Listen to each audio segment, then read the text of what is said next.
تعالي نعمل خروف العيد على قد الإيد. السلام عليكم، ازيكم عاملين ايه؟ يا رب تكونوا بخير. النهارده هنعمل خروف العيد ان شاء الله بشكل جديد وبخامه جديده. تابعوا معايا الفيديو للاخر وان شاء الله الفكره هتعجبكم جدا. انا جبت كده ازازه اللي هو حجم اللتر كده، طبعا تقدروا تنفذوه باي حجم انتوا عايزينه. وهبدا ان انا كده اقص تلتين الازازه، بس انا عايزه الجزء اللي فوق ده وهاخد القاعده بس اللي تحت دي. انا عايزه بمعنى اصح ان الازازه تبقى قصيره شويه. هبتدي كده اقص القاعده من تحت، وهاخد القاعده دي هبتدي ان انا الزقها مع الجزء الاولاني اللي انا قصيته كده من الازازه. هتبقى معايا الازازه كده بالشكل ده. ابدا بقى ان انا اكون هديت على الشمع شويه، شلت الفيشه كده من شويه بحيث ان انا البلاستيك ما يسيحش معايا وانا بلزق. وهبدا بقى ان انا اثبتها كده، وكمان هثبتها بالسولوتيب او اي طبعا لزق متوفر عندك عشان اضمن ان هي ما تفكش معايا خالص. ان شاء الله باذن الله الخروف بتاعنا النهارده معمول بخامة حصري محدش يستخدمها في عمل الخروف. طبعا عملناه كتير بالقطن، عملناه بالفايبر، عملناه بالخيط.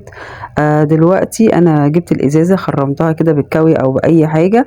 وبطل الفيديو النهاردة هي الخامة دي اللي هي الكفر اللي بيبقى جاي على اللمبة النيون، بيبقى زي الفل كده.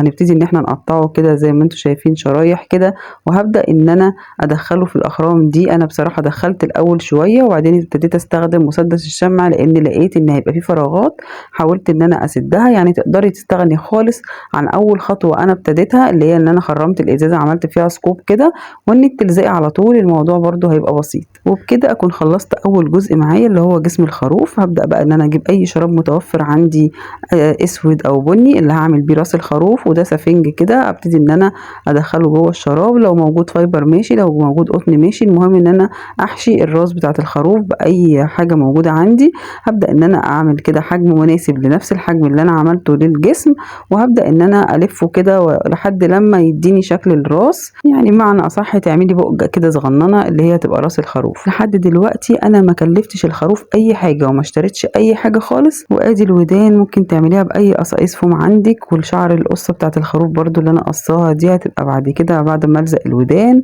انا هنا ده فوم بيلمع وانا قلبته، انا عايزه الناحيه المطفيه.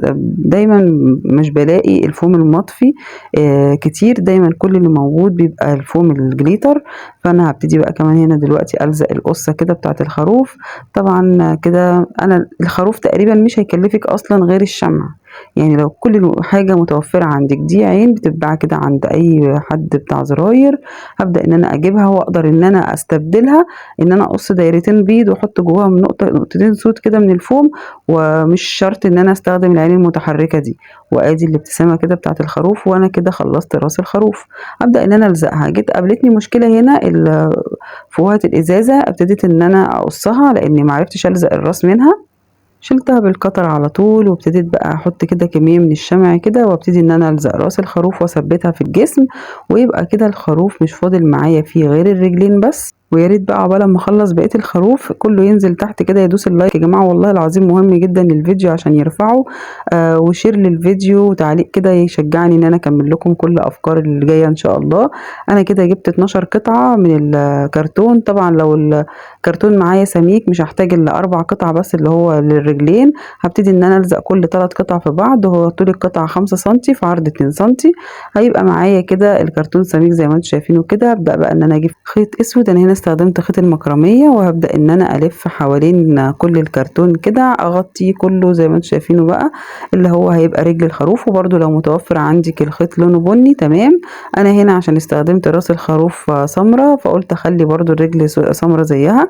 هبدا بقى انا اطبق الموضوع ده على الرجول كلها، وهبتدي ان انا اجي من تحت كده بفوم بني احدد قدم الخروف من تحت كده. ممكن تستغني برده عن الخطوه دي، بس انا حبيت ان انا اخلي ليه زي رجل كده من تحت، وهطبق نفس اللي انا عملته على كل الرجول. وبكده انا خلصت كده ال4 رجول هيبقوا معانا كلهم زي ما انتم شايفين كده. هبدأ بقى ان انا اجيب الخروف وابدأ ان انا اثبت الرجول باستخدام الشمع. برضو اخلي بالي انه ما يكونش سخن قوي. هبدأ ان انا اثبت رجل رجل لحد لما اظبط الرجلين كل رجلين قصاد بعض.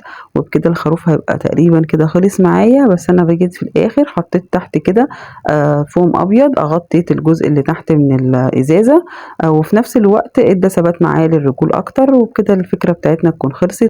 والخروف النهاردة ما كلفناش اي حاجة خالص. فكرته بسيطة وشكله لذيذ زي ما انتم شايفين. وكل سنة وانتم طيبين، فرحي الولاد بأفكار بسيطة ان شاء الله. زي ما انتم عارفين كل حاجة غالية دلوقتي، فبفكرة بسيطة وأفكار بسيطة موجودة عندنا في البيت أقدر إن أنا أعيد تدويرها من تاني من كراكيب البيت وأطلع منها فكرة حلوة. كل سنة وانتم طيبين.